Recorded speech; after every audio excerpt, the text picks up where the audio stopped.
Hello, everybody. Thank you for checking up on my channel. It's not really a channel, it's my third episode of telling just a little chitter chat about the situation that we are in and the role that I play or may play or would play if you will let me play that role.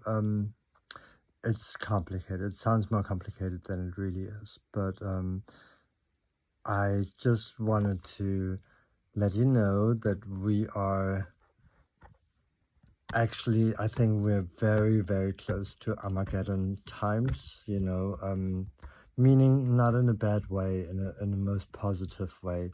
Once, once we will, speak about the truth of certain things, like, what state the warfare is at, and technology as such, we have no clue how far technology really is. Um, just let me give you an example. The other day was like an all eyes on Gaza rally in Berlin. I live in Berlin, in the capital city of Germany. Um, and I was really totally in total, surprised to actually see people from the Israeli side as the anti part to that rally, standing there next to the Berlin Dome, which I love to go to every year in the wintertime for the Weihnachtsoratorium by Bach. And next to the Berliner Dome were like, let's say, 5 handful, maybe 6 handful people that would actually, you know, stand there stating that it's totally all right what's happening in Gaza, like bombing things down and hungering people to death and stuff, I mean, starving, of course, not hungry. But anyhow, I mean, like, that was really, it was so mind-blowing to me to see people there that would go like, yeah, no, it's fine. We can do that. We are Israel. We are, so allowed to do anything that we want to do because we have the power. And it is true. Israel is really powerful in a lot of foreign governments. Like, would you know that, by signing up to the AGBs on WhatsApp, you actually confirm that you are totally okay with Israel reading all your information on WhatsApp. I mean, like, so, that just gives you a little idea of where we are at with Israel. And being so shocked by these people standing there having like some Hebrew music to it. It's not that I have anything against other languages. I think tuda for thank you sounds actually pretty nice. And shalom, close to salam, sounds pretty nice too. But, like stating that it's okay to starve people to death, that is not okay to me. And I was so shocked that I said, whoa, look at you. You got nerves to stand there. The next moment, there were like secret agents everywhere, pointing at me. You can actually see that video on Facebook. I filmed it all. And then the next moment, once we had passed that Israel department there, suddenly I felt like this aching in my belly. It was really, really, really hard. And out of the nowhere, out of the sudden, out of nowhere, I was really feeling a very heavy tummy pain. It was more on my, on my, what's the word, on my kidneys, really in my kidney area.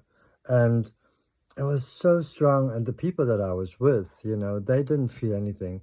And I went right through the middle of the rally. There were like hundreds, thousands of people. And I went diagonally through that mass of people and nobody else seemed to be in so much pain like I was. Once I had left that rally, 5 minutes later, um, it stopped, as if it has never ever been there. So, to me, I researched it, and I came to the conclusion that it must have been either infra waves, um, or like a sonar, like a microwave kind of technology. And I actually find the Israeli secret service for, putting that on me, poor person that just, wanted to, stand up for social justice, and to be attacked like this, harmed like this, violent. That was really violating my privacy, my human rights. And I think, being German, I have the right to speak about human rights.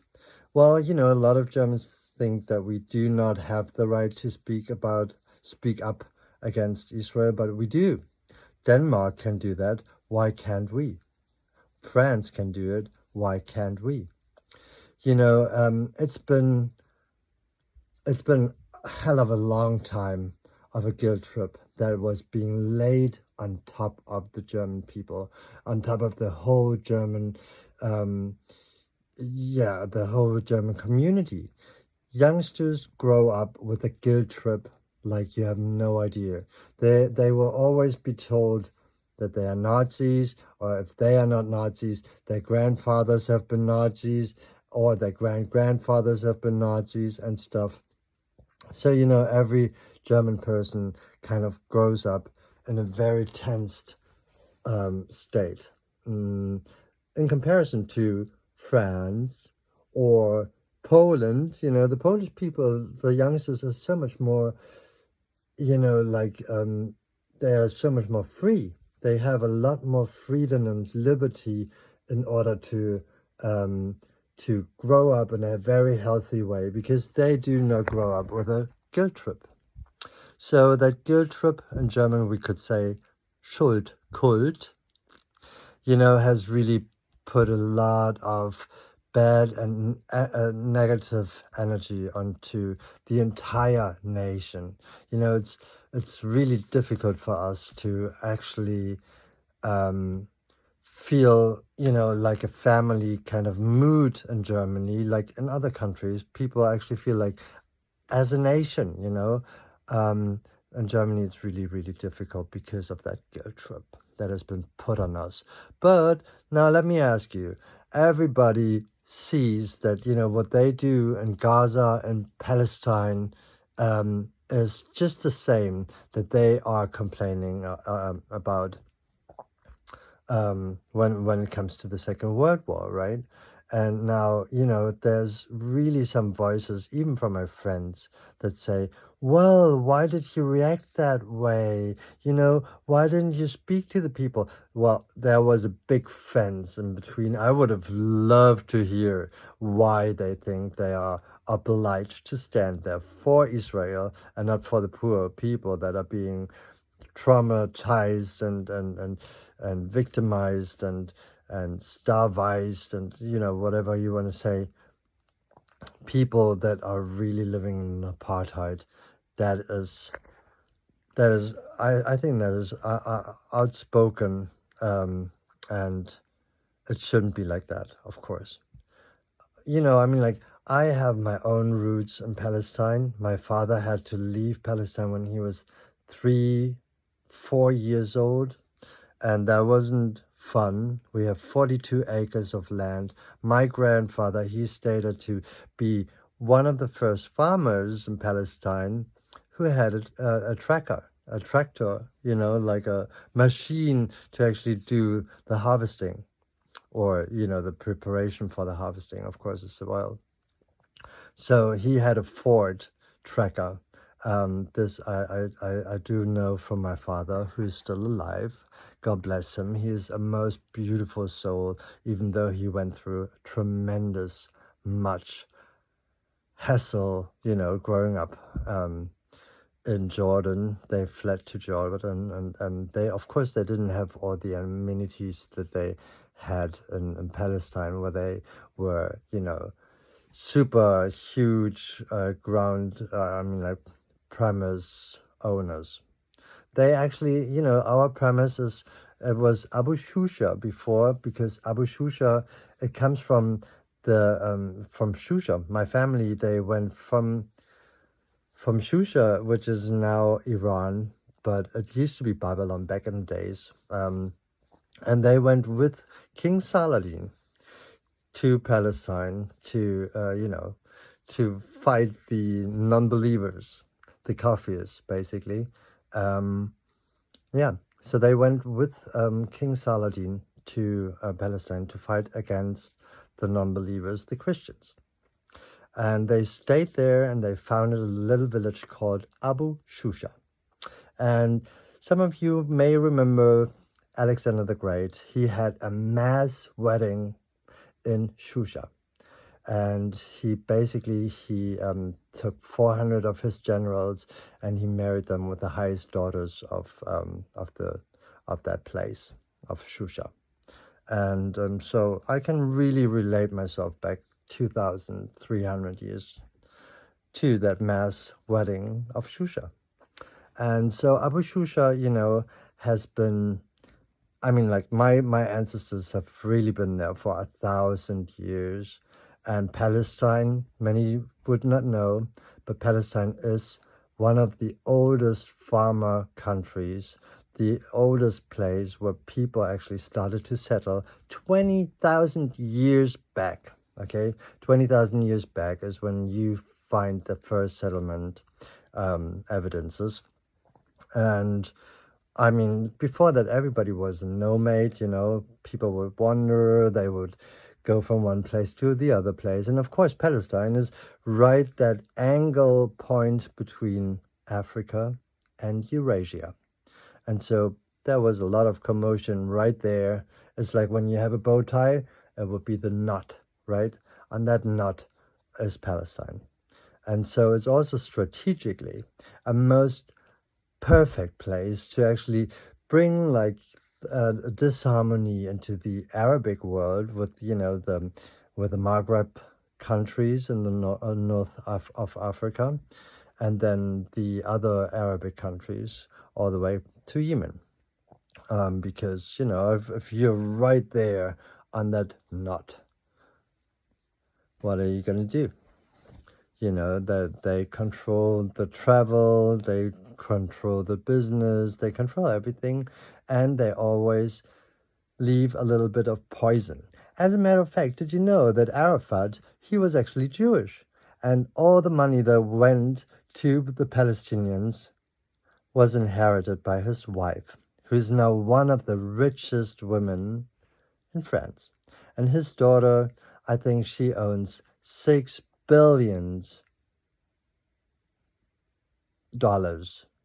That alone could rebuild Gaza. Of course, she's not interested in doing that. I bet so. But maybe, she will change her mind, and she will offer that money that goes to Palestine to rebuild Gaza. Because I think we have to think positive for the future. We have to think, where are we going to get all the money from to really have a balance, and be more see that there is not a necessity to have war anymore. Because if you can just go on somebody's kidneys via satellite and microwave technology, that makes every war obsolete. And you know what? Now I have to tell you the truth. It is as it is, and I won't make it any nicer, nor will I take any out of what things are at. But I've been hearing voices since 2012. And these voices, they basically, they are always on top of me. They speak all the time. They speak to me in German. It's only female voices. It's only now and then that I hear a guy's voice in between as well. And they said to me that they are not a psychological problem or issue of mine, but they are basically showing me that this is the warfare technology. It's the state of the art, the state of, how do you say, that is the state of, well, it's the status quo, is that we do have a technology where people from, supervising the soldiers, they can already direct and instrument soldiers with that wonderful technology that is called extremely low frequency waves, ELF waves. You will not want to hear this because it's a very uncomfortable truth. And I wonder why Al Gore or Mr. Schröder or Madame Merkel, like people of nowadays, they don't speak about that because I guess they're not allowed to. They had to vow that this is a no-go to ever speak about these kind of non-lethal weapons. But, seriously, let's face it. With non-lethal weapons like this, you can influence any politician to the better and the worse. And yeah, you may say that I'm a crazy guy. Of course you can say that, but do a little bit of research. Do a little bit of research, and you will see that already in the 50s, they had a heart attack weapon. There's a patent number for that.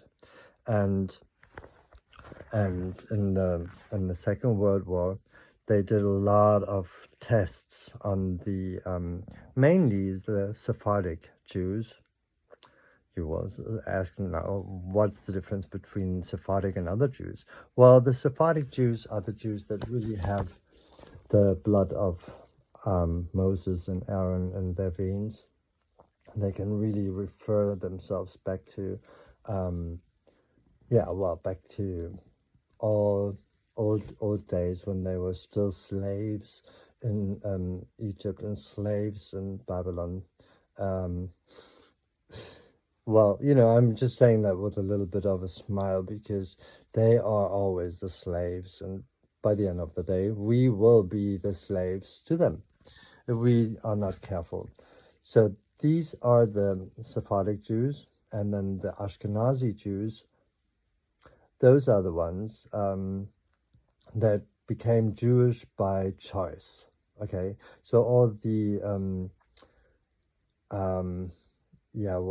how do you say, all the very whitish, white-skinned,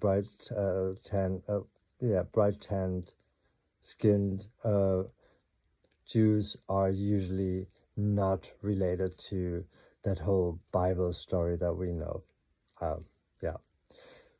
But Anne Frank, you all know her diary. She was a Sephardic Jew. And I'm just saying that because it is important for us to understand that there is some Jews that are Jewish by choice and some other Jews that are Jewish by blood, right? So I guess my bloodline has been Jewish too at some point, until they turned Christian or Muslim. But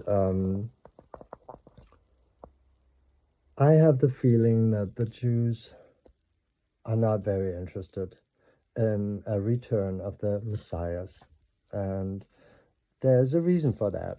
Because you would totally say, what happened here? Why did you lie so hard about all these things, about, you being the chosen nation, and you being, obliged to put all these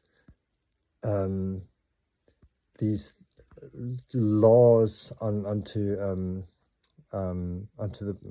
the people.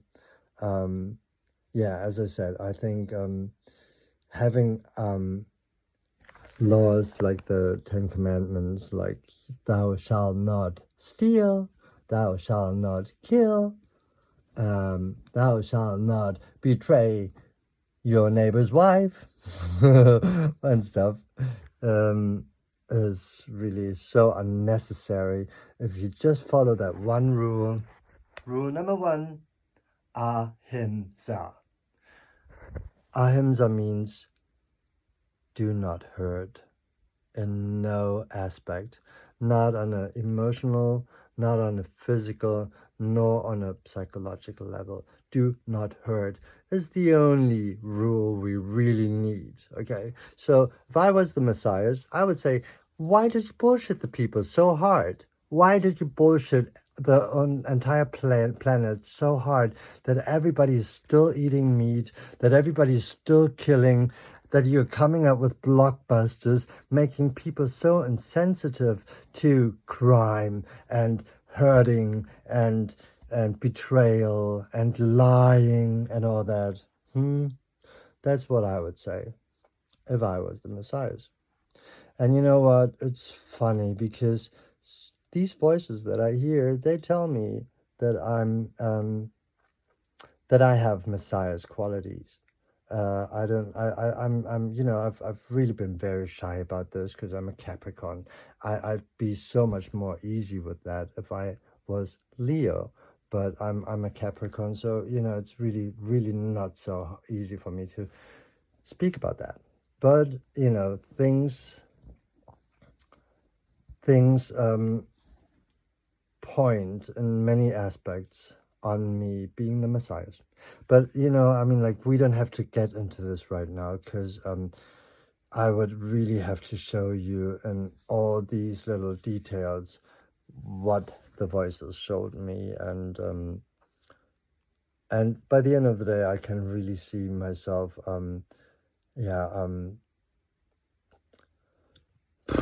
being a good diplomat and maybe also a good ambassador for peace, because I'm very, I'm well informed about a lot of things. I feel very attached to everything that's going on this planet, especially where there's a lot of sadness and massacre and like, a lot of us do feel the same, of course, because we come from a higher place, and I'm glad that there are still people that actually walk on the street for social justice. And I did my first rally with 2,000 people against Jacques Chirac. That was in 1996 or something. No, wait. Yeah, maybe 1996, because I was only 16 years old, and that was the first time I did a rally. And then I've really tried very, very, very hard to get my Köpenick peace movement going. That was really difficult, because the government and the mayor and stuff, they are not interested in any peace messages. So that got me into a dull time of depression for a year and a half, maybe 2 years, where I had to take a sabbatical. I couldn't do much. And because, I actually wanted for the 22nd of the 2nd, 2022, the day of all the twos, and on top of it, a Tuesday, yeah? I wanted to make that a huge event, and it just didn't work out for that particular day because of the pandemics. It was, the outskirts of the pandemics. It was already towards the end of the pandemics, but still, like, getting people on Tuesday onto the street to celebrate a Tuesday, the day of us feeling a union kind of feeling, that was nothing that the government was really interested in. But then when, the Ukrainian war started only 6 days later, that's when I got like 5,000 euros together from the government, the Senate of Arts and Culture, European Culture or something. They gave me 5,000 euros for that great idea of using that beautiful image of Köpenick for a peace movement. And I had Ukrainian bands, I tried to get Russian bands, I had Arabic bands, German bands, all kind of bands there together, and we wanted to make this a big event. But did I get any of the politicians to become the front person for my project? None. None of them. And the Bürgermeister, the mayor, Eagle, Eagle means porcupine. No, actually, yeah, porcupine, I think. It's a porcupine, yeah. The mayor Eagle, he had his secretary answer me back that he doesn't have any discussion need for that topic. And they really, I mean, like, yeah, with my last name, Abu-Toboul, which means father of the drums, as I said before in my other video, father of the drumming hearts, of course. They were really like, they were a little racist, I think, even though my German is so excellent and I'm a super polite dialogue partner, but it's in the heads, that brown, intimidating arrogance. It's still in their heads. And so they felt like they could really treat me as a second-class person. And so, none of the big radio stations or newspapers would ever report about this. And on the governmental side, they wouldn't add that image of the maps of Köpenick showing that God has a plan that involves peace, and where peace is a big part of that big plan. And Köpenick looks like a pigeon in an angel dress. I've shown you before, I think, and I'll show you again, but not today. I'll just make this a 30-minute thing today. But it's also important for you to get to know me a little step by step. And I find it important because we don't know what a Jeff Bezos is going to do with $600 billion, if with that kind of money, he can easily just grab that helium-6 that is a big part of our moon, for his own little purposes without letting the rest of the world know, So basically what, my voices told me is that we do risk a little bit to have our moon stolen from us. And just imagine what will happen then. Soon we'll be without the moon, humming a different tune, and then, before the fiddlers have left, before they ask us to pay the bill, and while we still have a chance, let's play the music and dance. So, I mean, like, there's a lot of truth that they already told us in blockbusters and Hollywood, of course. I think, it's better to know things and to speak about things than not to know them and be surprised once it's too late, right? So I'll just put it out there. It's basically, let's put it in the think tank, because our journalists, they will not write about those kind of things, There will just be another conspiracy theory, just like 9/11. Yeah. Well, I mean, I'm so disappointed by our journalism on this global scale, because it's not for the people. It's always for the politicians. It's always for the rich, rich, rich.